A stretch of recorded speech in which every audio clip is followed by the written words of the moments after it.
Hello friends, my name is Divya Pandey and I welcome you all to your own channel. And today I am going to start your M.Com online classes, जिससे कि आपका इस lockdown में, क्योंकि lockdown अभी unlock हो तो चुका है पर हमारे स्कूल्स के लिए अभी भी अनलॉक प्रोसेस शुरू नहीं हुआ है, क्योंकि ये बहुत डेंजरस है हमारे हेल्थ के लिए और हमारे फ्यूचर के लिए भी। तो चलिए शुरू करते हैं हम अपना M.Com की ऑनलाइन क्लासेस, जिसमें सबसे पहले हम लोग देखेंगे हमारे सिलेबस को। यस, और ये प्रेजेंट करने जा रही हूँ आपके सामने मैं दिव्या पांडे, और हम पूरे के पूरे सिलेबस को देखेंगे, उसको एनालाइज करेंगे और उसके बाद टॉपिक वाइज आपका पूरा का पूरा सिलेबस भी कवर करेंगे। तो चलिए शुरू करते हैं। ये मैंने खोल लिया आपका सिलेबस। अब इस सिलेबस में सबसे पहले तो आप ये देख लीजिए, ये आपका अपडेटेड सिलेबस है। आपको कोई भी कंफ्यूजन अपने माइंड में रखने की जरूरत नहीं है, क्योंकि इससे पहले जो आपका सिलेबस था वो लेंदी भी था और वो अब चेंज हो चुका है। अब जो आपका सिलेबस आया है उसमें है फर्स्ट ईयर में आपकी 5 बुक्स, और अगर सेकेंड ईयर की बात करें तो सेकेंड ईयर में है आपकी 4 बुक्स। तो चलिए देखते हैं। जो आपकी फर्स्ट ईयर में 5 बुक्स हैं, 5 सब्जेक्ट्स हैं। फर्स्ट सब्जेक्ट आपका होता है management concepts and organisation behaviour. इसके बारे में आपको बता दूं, आपने पढ़ा होगा प्रिंसिपल ऑफ बिजनेस मैनेजमेंट, जिसमें आपने पढ़ा होगा बिजनेस स्ट्रक्चर पढ़े होंगे, ऑर्गेनाइजेशन थियोरीज पढ़ी होंगी, organization behaviour, perception, translation analysis. ये सारा का सारा आपके इस वाले आपका जो टॉपिक है इसके अंदर आ जाता है। इस बुक के अंदर आपका ये कवर हो जाता है। फिर आपका आता है मैनेजरियल इकोनॉमिक्स। अब इकोनॉमिक्स को तो आपने सुना ही होगा। फर्स्ट ईयर में इकोनॉमिक्स का बिजनेस इकोनॉमिक्स के नाम से आपके पास एक बुक थी। अब ये हो गया है मैनेजरियल इकोनॉमिक्स। अब जो आप बिजनेस इकोनॉमिक्स को मैनेजरियल इकोनॉमिक्स में आपको पढ़ना है, इसमें भी आपके कॉन्सेप्ट्स ऑलमोस्ट सेम होते हैं, थोड़ी बहुत चीजें चेंज हो जाती हैं। अब नेक्स्ट आपका आता है स्टैटिस्टिकल एनालिसिस। इसमें मेन जो चैप्टर है आपका प्रोबेबिलिटी का, वो आपको थोड़ा सा ज्यादा नया लगेगा, अदरवाइज सारे चैप्टर आप आसानी से कवर कर सकते हैं। नेक्स्ट आपका आता है अकाउंटिंग फॉर मैनेजरियल डिसीजन। अब ये जो मैनेजरियल डिसीजन है, इसमें आपने थर्ड ईयर में पढ़ा होगा फाइनेंशियल मैनेजमेंट, अगर आपने फाइनेंस से पढ़ा है और फाइनेंस से ही पढ़ा होगा, आई होप सो। तो या फिर अगर मार्केटिंग से भी पढ़ा है तो कोई इश्यू नहीं है, कोई इतनी डरने की बात नहीं है, बहुत ईजी है, ये आप आसानी से कवर कर लेंगे। इसमें आपकी फाइनेंशियल मैनेजमेंट और मैनेजमेंट अकाउंटिंग का ब्लेंड है। यहाँ पर आपको फाइनेंशियल मैनेजमेंट से आपके cash flow analysis, fund flow analysis, ये कुछ चैप्टर आते हैं, क्योंकि डिसीजन मेकिंग के लिए ये बहुत ज्यादा जरूरी स्टेटमेंट्स होते हैं किसी भी कंपनी के लिए।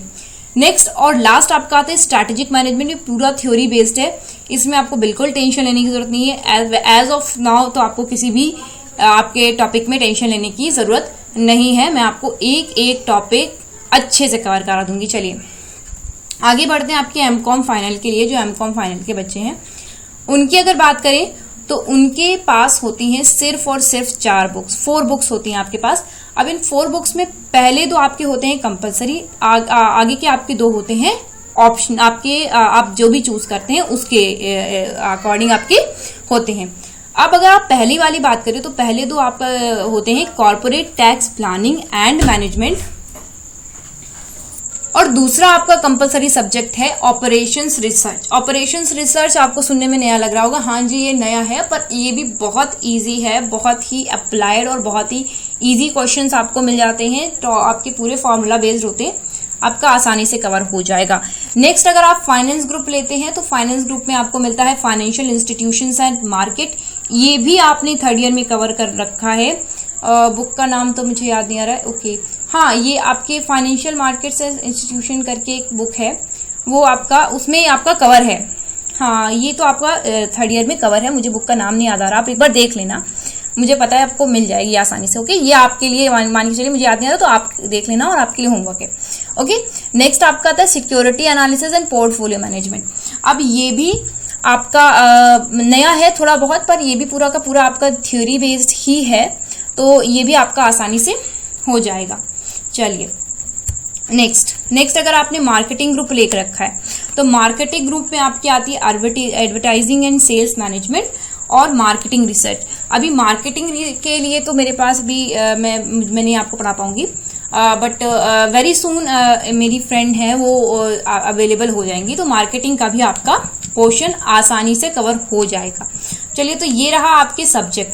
अब चलिए देखते हैं, एक नज़र डालते हैं। आप आज फर्स्ट वाले में मैं आपको आपके फर्स्ट ईयर के फर्स्ट बुक के बारे में पूरा का पूरा डिटेल दे दूंगी।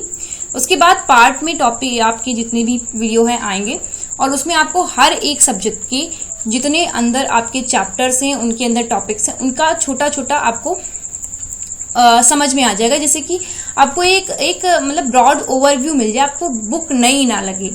ओके, तो चलिए देखते हैं।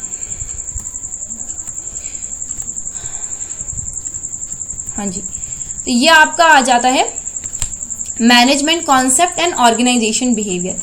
अब इसमें अगर बात करें तो स्कूल ऑफ मैनेजमेंट थॉट आपने प्रिंसिपल ऑफ बिजनेस मैनेजमेंट पढ़ चुके हैं, जिसमें scientific process, human behaviour, social system, school decision theory, आपके रैशनल आपका जो रैशनल थियरी था, बाउंडेड रैशनैलिटी वाला, वो भी आप पढ़ चुके हैं। Quantitative and system school, contingency theory and management and functions of manager. आपको ये सिलेबस, आप किसी भी एग्जाम की प्रिपरेशन करें, आप यूनिवर्सिटी एग्जाम दें, आप कहीं पर भी कुछ भी करें, you have to have your syllabus before your eyes. आपके पास, आपकी आंखों के सामने आपका सिलेबस होना चाहिए, जिससे आप एक्स्ट्रा चीज में आप परेशान हो और ना ही आप किसी उससे कम पढ़ें। फिर आपका आ जाता है मैनेजरियल फंक्शन। मैंने कुछ इसमें एडिटिंग करी है अपने क्योंकि मेरे पास जो बुक है, मैंने उस बुक के अकॉर्डिंग एडिटिंग करी है इसमें, और फर्दर आपको मैं ऐसे ही ऑनलाइन में पढ़ाऊंगी, तो आपको इसमें बॉदर होने की जरूरत नहीं है। आप ये देखिए, जितने भी मैंने टिक लगाए हैं ये सब आप ऑलरेडी पढ़ चुके हैं। जितने भी हाईलाइटेड पोर्शन हैं, जितने भी लिखा हुआ है, ये सब आप ऑलरेडी पढ़ चुके हैं। और ये भी मैनेजरियल फंक्शन भी आप पढ़ चुके हैं, प्लानिंग, कॉन्सेप्ट, सिग्निफिकेंस, और फिर ऑर्गेनाइजेशन बिहेवियर के बारे में बात करते हैं, जिसमें relationship between management and organisation behaviour, आपके ethical perspective, perception, personality, transaction analysis आपके जो 3 टाइप्स की होती हैं, आपके adult to adult, child to adult, parent to adult, ये सारी चीज़ें आप आसानी से पढ़ लेंगे। फिर आपका आता है मोटिवेशन भी आपका डिटेल में डिस्कस है आपके प्रिंसिपल ऑफ बिजनेस मैनेजमेंट में, जिसमें theories of motivation, need hierarchy theory, theory X and theory Y, positive and negative perspective of the employee to of the employer to the employee, and 2 factor theory, Alderfer ERG theory, आपके expectancy relevance and growth theory आपकी होती है, ERG theory, and McClelland's learned need theory, Victor Bloom theory, expectancy theory, Stacy Adams theory, equity theory, ये सब भी आप आसानी से पढ़ लेंगे। आप पढ़ चुके हैं, आई होप सो कि आपने ये सब चीज़ें ऑलरेडी कहीं ना कहीं भले ही आपने बहुत डिटेल में ना देखा हो सकता है, पर आपने इनका नाम ज़रूर देखा होगा एज एग्जाम्पल एटलीस्ट। तो आई होप आपने देखा होगा, और ये सब आपका पहले से ही कहीं ना कहीं आपका कवर हो रखा है आपके प्रीवियस ईयर्स में।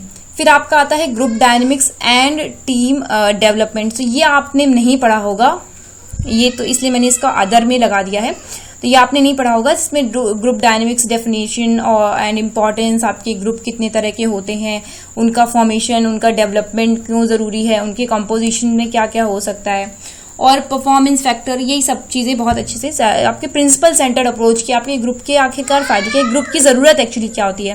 फिर आपका आ जाता है लीडरशिप भी आप पढ़ चुके हैं प्रिंसिपल ऑफ बिजनेस मैनेजमेंट। बार बार आपको बता रही हूँ, अगर आपके पास ऑलरेडी बुक है तो आप इस सिलेबस को देख करके अपने उसी बुक में हाईलाइट कर सकते हैं। जो चीज़ें एक्सप्लेन्ड अच्छे से नहीं हो उनके उसी बुक में ही नोट्स बना सकते हैं, या फिर आप अलग से कॉपी भी बना सकते हैं, जैसा आपको कंफर्टेबल लगे। ओके, लीडरशिप में आपका कॉन्सेप्ट लीडरशिप स्टाइल्स, आपके लीडरशिप स्टाइल्स कौन सी होती हैं, आपकी कैरिस्मेटिक लीडर्स होते हैं, वो सारी चीज़ें आपकी हैं। और theories, trait theory, behavioural theory, Fiedler contingency theory, Hersey Blanchard situational theory, managerial grid, आपकी 81 कंटेंट्स की ग्रिड होती है, लिकर्ट्स 4 सिस्टम लीडरशिप। ओके, फिर आपका आ जाता है ऑर्गेनाइजेशन कन्फ्लिक्ट। ये बहुत इंपॉर्टेंट चैप्टर है और मुझे लगता है ये भी आपने पढ़ रखा होगा थोड़ा बहुत ही सही, क्योंकि ये सब चीज़ें कहीं ना कहीं छोटे छोटे आपके नोट्स के फॉर्म में सब जगह पे आपकी बुक में डिस्कस्ड हैं, अगर आपने बुक को बिटवीन द लाइन पढ़ा है तो। अब ये dynamics and management, sources, pattern, level and types of conflict, traditional and modern approaches, to conflict, functional and dysfunctional organization conflict, आपके कौन से फंक्शनल कन्फ्लिक्ट होते हैं, कौन से डिसफंक्शनल होते हैं, कन्फ्लिक्ट क्यों ज़रूरी होते हैं।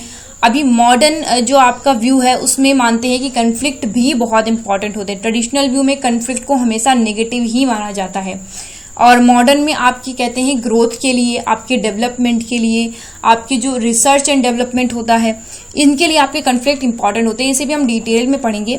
एंड रिजोल्यूशन ऑफ कन्फ्लिक्ट, आपको कन्फ्लिक्ट को कैसे रिजोल्यूशन करना है, आपके आर्बिट्रेशन से आपका होता है और आपके नेगोशिएशन से होता है। तो ये सारी चीज़ें आपको पढ़नी है। अब आपके बचते हैं 2 यूनिट।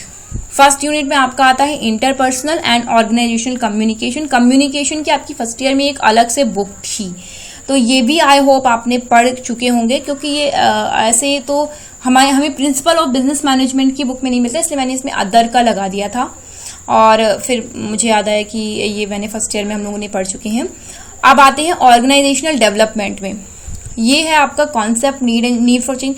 एक्चुअली ये ऑर्गेनाइजेशन डेवलपमेंट का जो आपने कॉन्सेप्ट है, आपने मैनेजमेंट ऑफ चेंज में पढ़ा है एक्चुअली। तो मैनेजमेंट ऑफ चेंज आपका जो चैप्टर है वो पूरा का पूरा यही है, बस सिर्फ आपके जो यूनिट का नाम है वो बदल चुका है। तो ये सारी रही आपकी जो फर्स्ट वाला आपकी जो बुक है आपके पास, फर्स्ट बुक जो आपकी बनेगी, जो आपका फर्स्ट सब्जेक्ट होगा, उसका पूरा एनालिसिस। आई होप आपको ये पसंद आ गया हो, और अगर पसंद आ गया हो तो आप सब्सक्राइब ज़रूर करें, बेल आइकन को दबाना ना भूलें, क्योंकि आपको अपडेटेड रहना है और आपको पढ़ते रहना है। इसके अलावा आप एक रिजोल्यूशन बना लें कि जब भी मैं वीडियो पोस्ट करती हूँ आप उसे देखें और उससे रिलेटेड अपने नोट्स या फिर अपने नोट्स को हाईलाइट करते ज़रूर चलें, क्योंकि ये लॉकडाउन अभी कब तक चलेगा आपको भी नहीं पता, और इसकी वजह से आपके अंदर डिसकंटिन्यूटी की जो हैबिट है वो डेवलप नहीं होनी चाहिए। और सब्सक्राइब और बेल आइकन आप दबा देंगे आई बिलीव। और इसके अलावा लाइक और शेयर करना बिल्कुल ना भूलें, जिससे कि ये ज़रूरी कंटेंट हर उस व्यक्ति के पास पहुंचता जाए जिसे ये ज़रूरत है। क्योंकि मैंने ऐसा देखा है, क्योंकि स्पेसिफिकली कानपुर यूनिवर्सिटी का पूरा अच्छे से डिटेल में नहीं देते हैं, तो नहीं मैंने वीडियोस इतने देखा तो इसलिए मैंने सोचा कि मैं वीडियो बनाती हूँ। तो अब ये आपकी रिस्पॉन्सिबिलिटी है कि आप इसे शेयर और लाइक्स करें, जिससे कि ये ज़्यादा से ज़्यादा लोगों तक पहुंच सके और लोग अपनी कॉन्टिन्यूटी को बनाए रखें। और thank you for your patience, आप इतनी देर तक के। Meet you soon, bye.